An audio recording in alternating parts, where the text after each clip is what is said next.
Bismillahirrahmanirrahim. Alhamdulillah, wassalatu wassalamu ala rasulillah.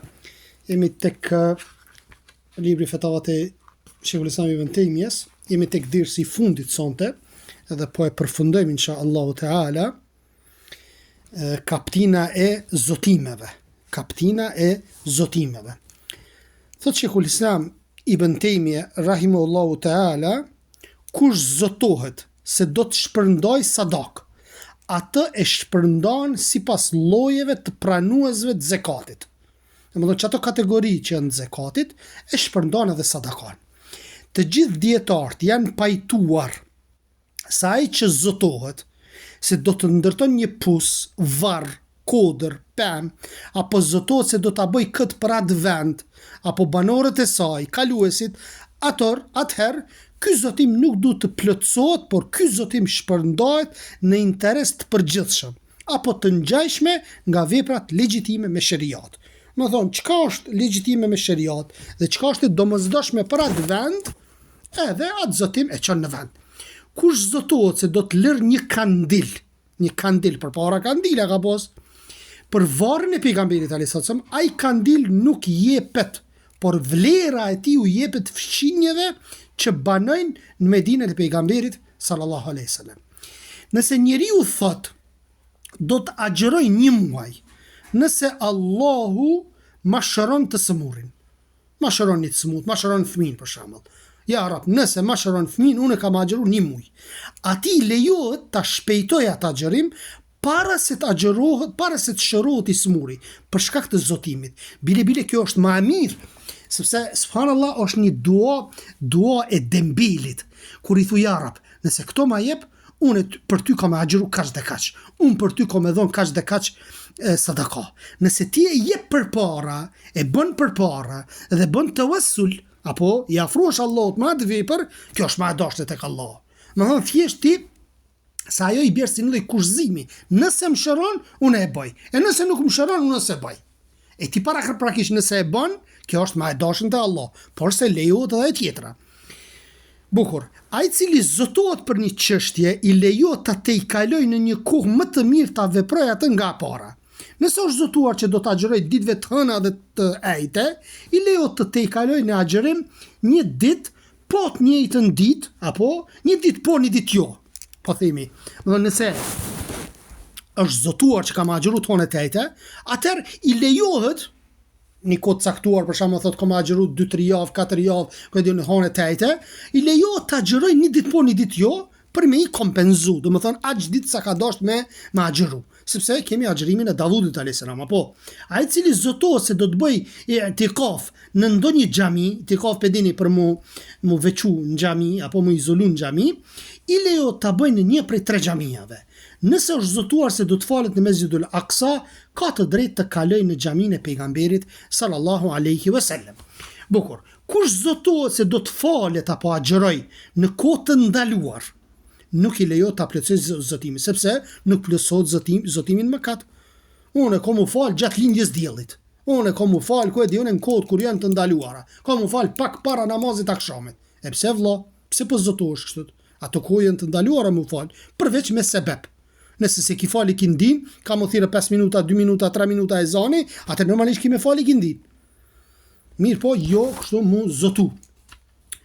Kush zotohet, thot të agjëroj një ditë të caktuar, pastaj haron atë ditë, nuk duhet të paguaj dëm shpërblim, por agjëron një ditë prej ditëve.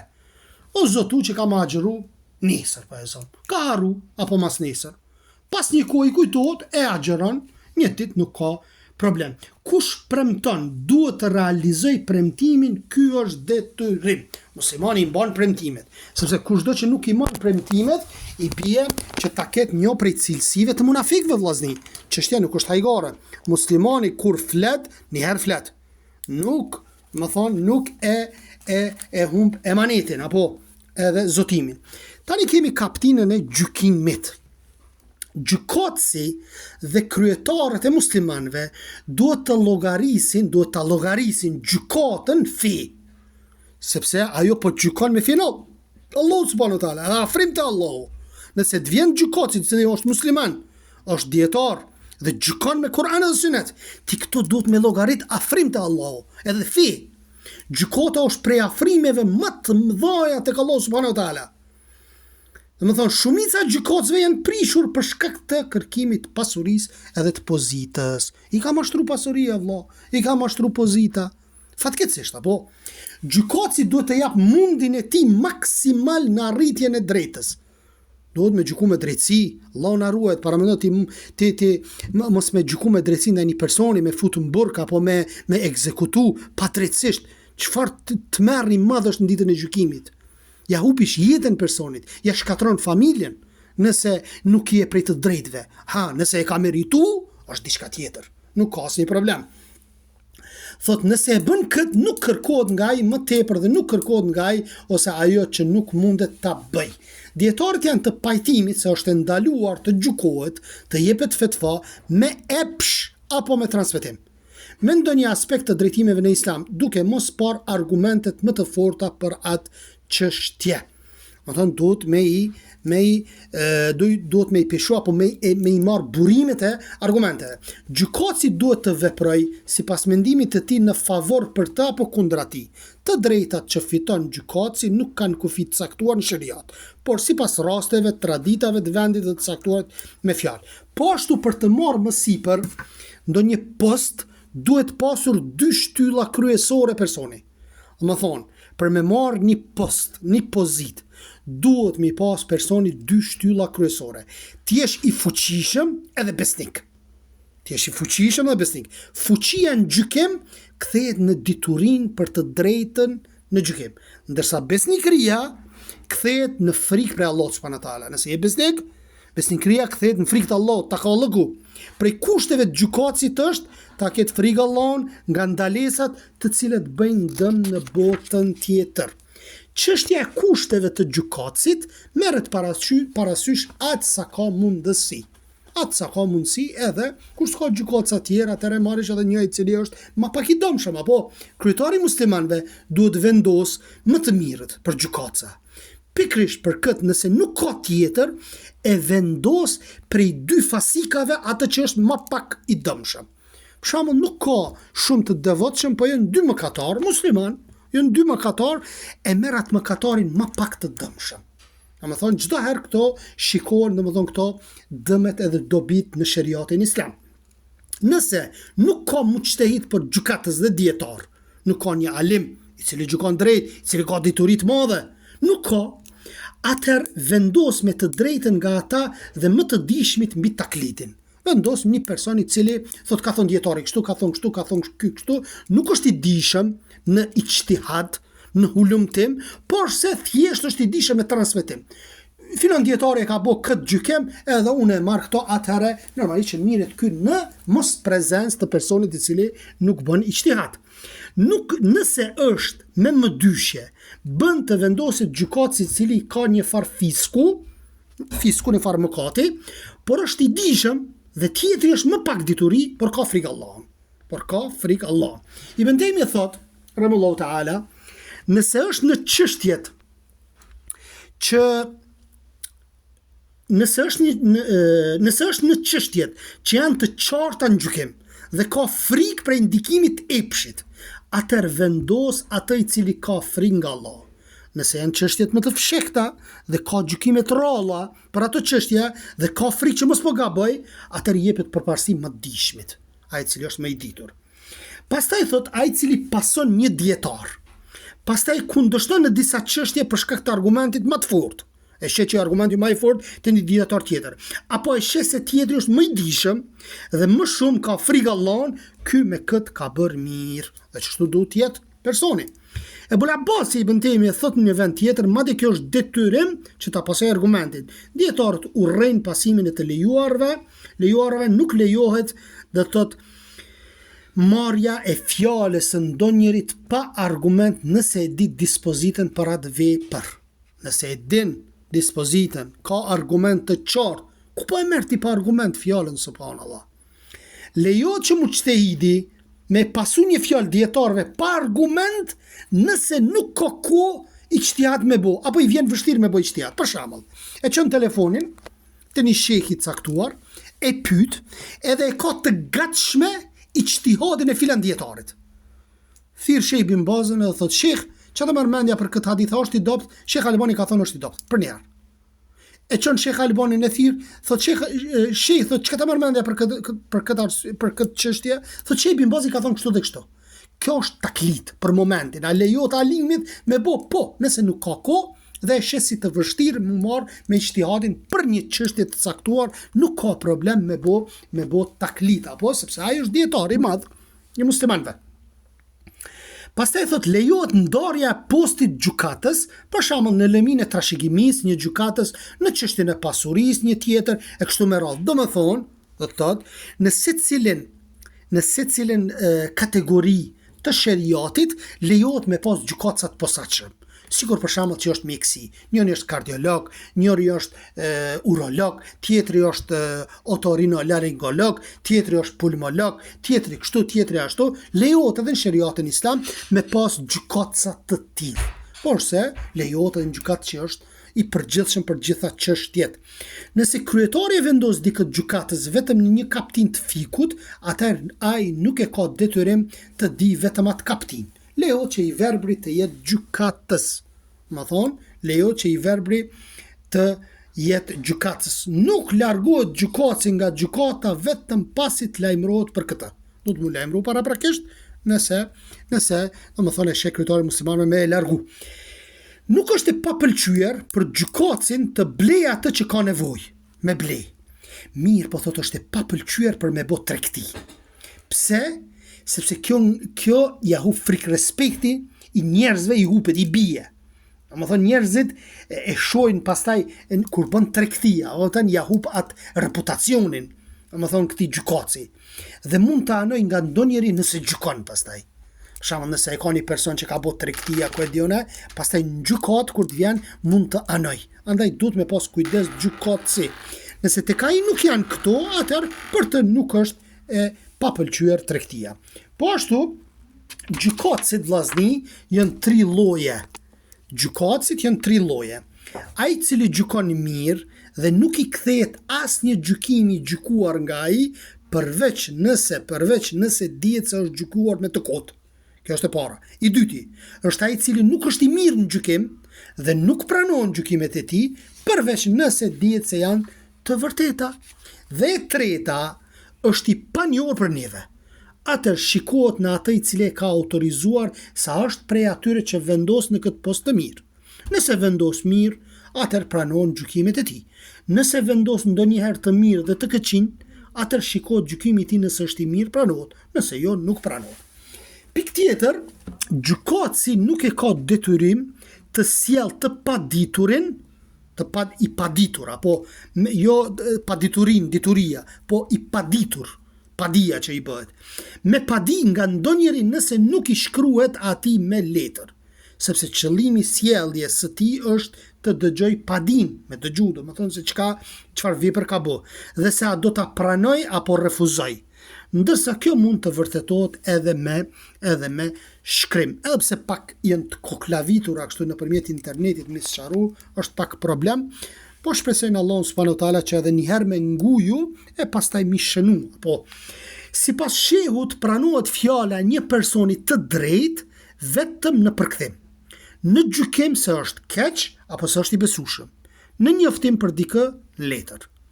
Madje fjalët se është i pabesueshëm apo i besueshëm për dikë pranohet edhe me shpërndarjen e fjalëve të njerëzit.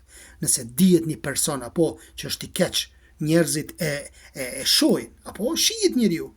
Po di unë, shohin njëri që është që bën gibet, apo shohim njerëzit që vjedh, apo ku e di unë ka fjalën, e ka gjuhën e keqe, apo sharjet, ku e di fyrjet, e di njerëzit mund të mirret si dëshmi tek gjykata. Ai i cili lavdron dëshmitarët se janë të besueshëm, duhet të kompenzojnë nëse vërejt më vonë se kanë qenë jo të besueshëm. Domethënë, nëse i lavdron një dëshmitar se janë të besueshëm dhe kanë dalë të pabesueshëm, atëherë duhet të kompenzohet. Ai i cili pengohet nga haku i tij, ka të drejtë të marrë hakun e vet nëse shkaku i marrjes është i qartë. Por nëse kjo është e drejtë e fshehtë, atëherë nuk lejohet. më thonë nëse nuk vërtetohet saktësisht.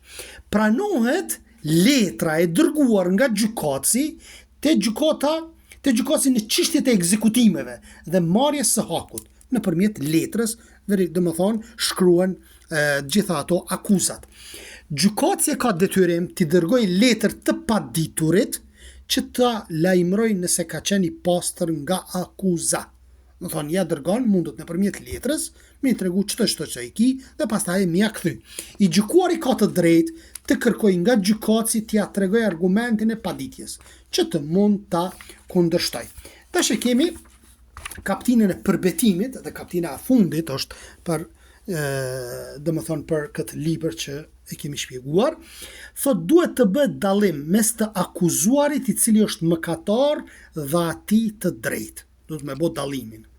Pra nuk pranohet betimi i çdo të akuzuari. Po të rana i çfarë me bë? Ç'mja pranu betimin? Realisht muslimani nuk rran, apo më thon besimtari nuk rran. Po çe kanë një që rran? Edhe tash nëse qohet ai betohet, a duhet me i besua? Pa i rran, thot s'kum vjedh, vallahi s'kum rran, s'kum vjedh, realisht ka vjedh ai.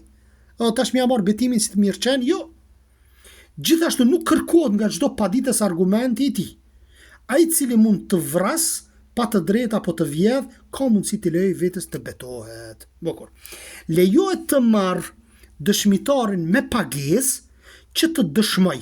Edhe nëse ka detyrim, lejohet nëse ka nevojë. Ndërsa fshehja e dëshmisë është e ndaluar dhe prish drejtsinë e tij. Domthonë lejohet me pagu një dëshmitar që e ka pa ngjarjen, me thonë po të paguaj amonit kot veç hajde dëshmo të drejtën, normalisht dëshmo të drejtën po të paguaj. Si s'po do me dëshmu tipi. Pastaj thot më mirë është që dëshmia të jepet pa u kërkuar. O më thonë thjesht me thonë e kum pa, dhe kjo është burnillëk, me shku në gjykat, edhe dëshmitar okular kam qenë, kështu dhe kështu ka ndodhur rasti. Pastaj, nëse dëshmitari ka dëm në shprehjen e dëshmisë, atëherë nuk duhet ta jap atë. Dëshmitari duhet të jetë patjetër i drejtë. Kjo drejtësi është në çdo kohë dhe vend dhe në çdo grup dëshmitari i tyre është i drejtë tek ata. Lejohet dëshmia e të verbrit, nëse është i verbër, apo nuk sheh, nëse dëgjon zërin dhe e vërin, edhe pse nuk ja di emrin, preordin dhe cilësitë. Pra se këta zakonisht verbrit i kanë shumë të këto shqisat e dëgjimit i kanë shumë të fuqishme. Domethënë nëpërmjet dëgjimit, nëpërmjet veshit nuk i harron zërat e njerëzve. Nuk i harron zërat e njerëzve, edhe nëse nuk ja di emrin apo cilësitë. Nuk është kushtot që dëshmia të jepet me fjalët dëshmoj dhe deklaroj apo ka diun që kështu dhe kështu. Nuk dihet e sabet apo tabinet se kanë kushzuar këtë. Nuk është kusht që dëshmitari të jetë i lirë, të mos jetë rob, dhe në ekzekutime dhe në marrje të hakut. Nuk është kusht. Pranohet dëshmia e kafirave për njëri tjetrin. Thot pranohet dëshmia e kafirit për muslimanin në testament nëse nuk ka tjetër veç ti. S'ka tjetër. Përveç se kafirit me dëshmu, atëherë normalisht i kemi marr. Nuk është kusht që ai dëshmitar të jetë prej tharëve të librit. Ai i cili nuk falet me xhamat, nuk është i drejtë thot. Edhe nëse thot se është sunet falja me xhamat. Shiko, dhe më thonë, nëse edhe një person e ka mendimin me ijtihad, apo e ka marrë një ijtihad të një dietarit, të disa dietarëve, që falja e namazit me xhamat është sunet, prap thot nuk është i drejtë ai person. Nuk i mirë dëshmia, subhanallah. Pastaj ndalohet imitimi i njerëzve duke u qeshur dhe tallur me ta. Më thonë, nuk lejohet nënçmimi i njerëzve, subhanallah. Thot edukohet vepruesi i kësaj dhe ai i cili e urdhëron, sepse kjo është mundimi të tjerëve. Është e ndaluar loja e shahut vllazni. Pse se ka figura aty? Po, ky është mendimi i Ahmetit dhe dietarëve të tjerë. Kush hyn në vende ku ka lavire, më thonë, prostitute apo ato që janë të pamoralshme, i hap thot vetës derën e së keqes dhe bëhet prej të akuzuarve të njerëzit.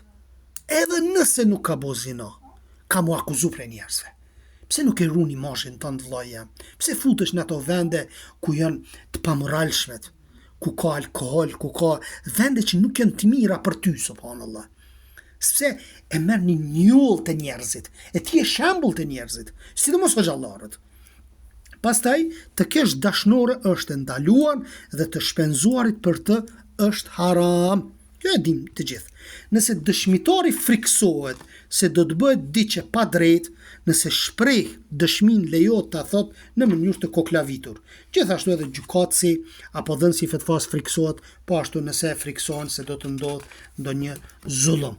Të pranosh dëshmin është si të dëshmosh. Pranohet dëshmia e fshatarit për qytetarin. Dhe diqysh sot është e çuditshme me thonë këtë fjalë, apo kupton? Pranohet dëshmia e fshatarit për qytetarin.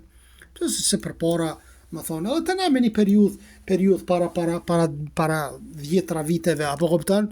Më thonë, fshatarin diqysh e kanë llogarit, subhanallahu, ndërsa tani është njësoj. Sot fshatrat janë më të ndërtuar se sa qytetet, subhanallahu.